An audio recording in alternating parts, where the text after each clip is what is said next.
Welcome to the Anne Arundel County Human Relations Commission's television program.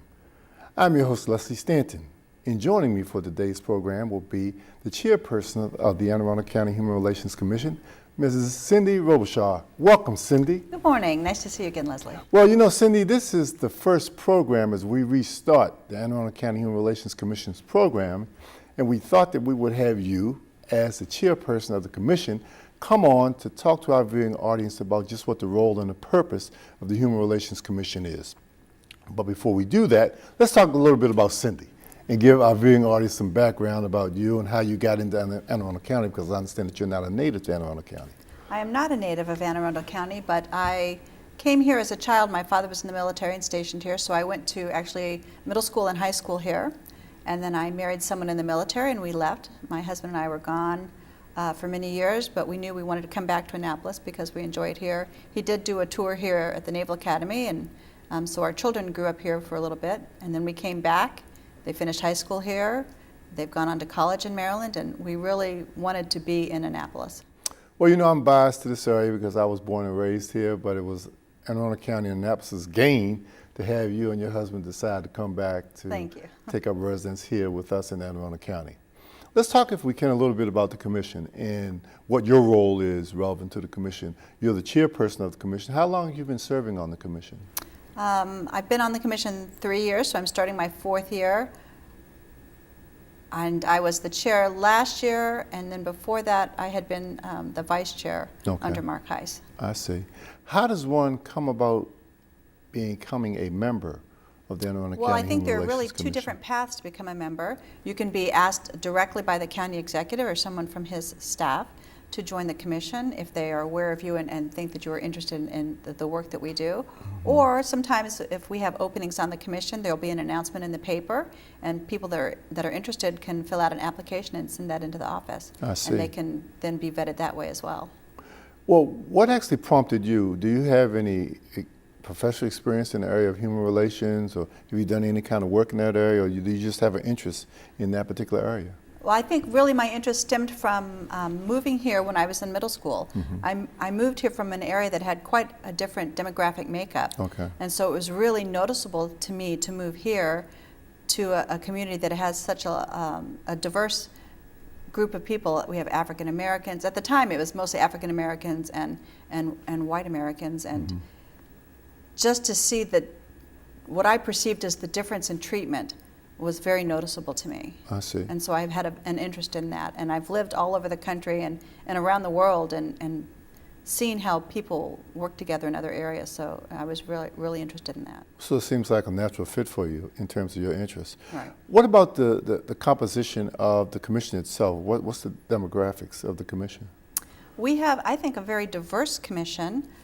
We have African Americans, we have white people, we have Middle Eastern, so diversity in religion, diversity in ethnicity, diversity within the county geographic area. We like to have people from different parts of the county to represent mm-hmm. their area of the county and bring concerns and knowledge that they have of their area of the county.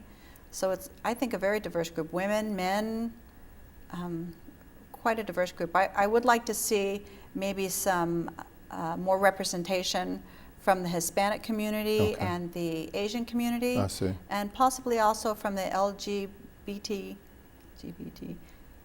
community, mm-hmm. as well as maybe the disabled community. Do you have any openings currently on the commission? Well, I think right now, we have 9 people on the commission, but we can have more than that. Okay. So if people were interested, they could contact the department that we work under and find out if there are openings. And the person who they would contact would be Ms.? Evola Peters. Okay. Do you have her number by chance? It's 410-222-1234 is the office. Okay. So Mr. Evola Peters, for those people who are viewing who may have an interest in possibly wanting to become a part of the commission. Yes. Okay. And so if they were interested, even if there were no openings right now, or we're not going to accept people, they could always put their name on a list as someone that's interested. Mm-hmm. I see. Our meetings are open, so even if you're not an actual member of the commission, we would welcome the community to come to attend the meetings and join with the work that we do. Well, that's interesting, and you may want to put that out again, the fact that people actually are welcome because there are open Absolutely. meetings. Our meetings are the third Wednesday of the month at 6:30 at the Arundel Center, and we have meetings starting again in September. We usually do not meet in July and August. Okay. Now, how often, or do you have any interaction with the county executive, Steve Shue? We've met with him a couple times. We certainly were very involved with him during the planning of the town hall meetings that we did on police community relations. Okay. Met with him a couple times for that, and then we've met with him to talk about the goals of our commission and the plans that we have. I see. So would you like at this time to talk just a little bit about maybe the mission statement or some of the goals of the commission? We really would like to expand our footprint into the community and be more well known to the community so that if people have issues of discrimination or harassment, that they can reach out to us and we could help them maybe intervene in that kind of situation. As far as the other things that we're doing, we do some things with the Maryland Civil Rights Commission. We attend training throughout the year to get a deeper understanding of some of the issues, and we are happy to hear from community members as to what maybe they would like us to do for them. I see. And in the spirit of transparency, I'm actually a commission member as well, so I thought I would just let our viewing audience know that. Well, in terms of some of the goals, for example, I know the commissioner talked about really raising its profile. Right. And having the TV program was another goal in terms of trying to raise its profile so that more people would become aware of what the commission is doing and what its actual purpose is. And I would think, and you mentioned that the commission was instrumental in the most recent police community relations town hall meetings that Right. were held around the county. Can you give our viewing audience some idea of how they were conducted, turnout, and how you thought the response was in relationship to the community and from the police department? I think the police department and the county executive staff that helped us put the meetings on, it was excellent. I thought it was done very well. We had a total of 5 meetings. We had the 4 different police districts in the county. We did a meeting in each one. Okay. And then we also went further down south so that people maybe wouldn't have to drive so far up north to attend a meeting. The turnout that we had very good interaction with the community. We had a lot of good comments and a lot of things for open discussion, and the panel that was available to speak with the public had answers and to give them, and really reached out to them and tried to put them in touch with someone that could maybe address whatever their question was. So I thought that was very positive. I would have liked to have seen maybe a higher attendance from the African American community, because I think given the current situation that we have in the United States of so much friction between communities of color and the police, that our county, they really want to be proactive and reach out to the different segments of the community. But it's got to be a two-way interaction. So I think it's just better to address these things before there's a huge issue. I wonder, why it was so difficult to attract members of the African American community. For example, when we look at the numbers in Anne Arundel County, the African American community makes up somewhere between 13, 14, 15% of the overall county population. And it's much higher in Annapolis. Right. They make up maybe 33, 35% of the city's population. But when we look at the county and how the African American population is distributed in various pockets of the county, I know that when we look at the numbers, the southern portion of the county is more sparsely populated than other areas of the county, but there are a number of African Americans in that population in the southern part of the county that make up a higher, I think, number of residents in terms of the disparities versus other parts of the county. Then you go out into the western part of the county, Pasadena, out in that area, not the west, that would be the eastern part, where there's a huge demographic shift towards white residents and a lower number of African Americans that live in that part of the county. And as you go further north also, there's a huge disparity in terms of the respective numbers. But in terms of trying to get as much dialogue going as we possibly can in respect to the respective communities, I tend to agree with you that I would like to have seen more African Americans turn out for those particular meetings, Right. so that there can be dialogue, because it seems like we're simply in a situation now where dialogue is just desperately needed. I agree. Really. It's crucial. I mean, you can't help ease tensions and foster better relationships without coming together and having communication. And I just think it's really something that we need to do, and it would help avert potential problems down the road.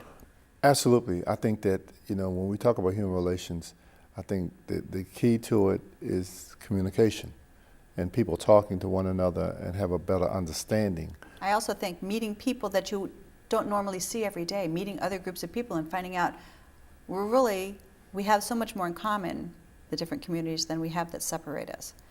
And to meet people that maybe you wouldn't normally meet and have a relationship, I think that can be life-changing. I think you're absolutely right about that. I think that, and we find that more often than not, when people take the time to sit down with someone who they may be unfamiliar with in terms of their respective race, their religion, their culture, and they're given the opportunity to have some insight into that, then they're learning knowledge. Mm-hmm. They tend to be more sensitive to the concerns of others once they've taken the time to sit down and sort of listen and look and observe. And as you point out, I think that as human beings, we simply have more in common than we have, differences. And I would mention, recently I was a guest, and I think maybe you went as well, to the iftar Mm-hmm. for the breaking of Ramadan for the Muslim community. Right. And it was just a wonderful experience, very welcoming, Yes. very hospitable group of people. And it was Yes. just very nice to be able to interact with a community that I don't normally have a lot of interaction with. And in relationship to that, I've heard other people give similar, perspectives about them attending that event, not necessarily here in Anne Arundel County, but obviously they held around the country because it's held, obviously because of the date involved in that. And they had very similar thoughts about that, just the thought that they were in the company of some people who they had not heretofore had the opportunity to observe, to sit down in the fellowship with, to eat with, to talk to, and they came away with a much better understanding. I think that was Right. just very successful in terms of the And there attempt are to do that. opportunities within our county to have those kind of experiences. I know in the public schools, a lot of the schools have events like that for their different communities. There might be a Hispanic night or an Asian celebration. So there's opportunities for people within the county to meet other people and see other traditions and enjoy them. I see. Well, Cindy, believe it or not, we're getting ready to wrap up in a couple of minutes. But I'd like to give you the opportunity, if you could, to talk to our viewing audience. I know that the Anne Arundel County Human Relations Commission works very closely with the Annapolis City Human Relations Commission. So if you could share that as we wrap up, or any thoughts that you'd like to give to our viewing audience before we wrap up, if you could do that at this time, we would appreciate it very much. We do work with the City Commission as well, and because we have the same goals. And anything that affects the city is also part of the county, so we want to be aware of what's going on and the issues that they're working on. I would really encourage the public to take the time to find out what's going on in the county, to find out what the issues are and maybe how they could be a part of the solution, whether attending one of the meetings either through the City Human Relations Commission or the County Human Relations Commission. I know there's going to be an event tonight in Annapolis. By the time you see the show, it'll be over, but there's events that you could participate in and have your voice heard and try to be a part of the solution. And one more time, if you could give that contact number, that information. For Evola Peters, Yes. Her number is 410-222-1234. Cindy, it's been a real pleasure having you on this program. Thank you, Leslie. The Anne Arundel County Human Relations Commission Chairperson, Ms. Cindy Robichaud. You've been watching the Anne Arundel County Human Relations Commission's television program. We'd like to thank you for watching, and we would ask you to continue to watch our programs in the future. Thank you so very much, and remember, peace.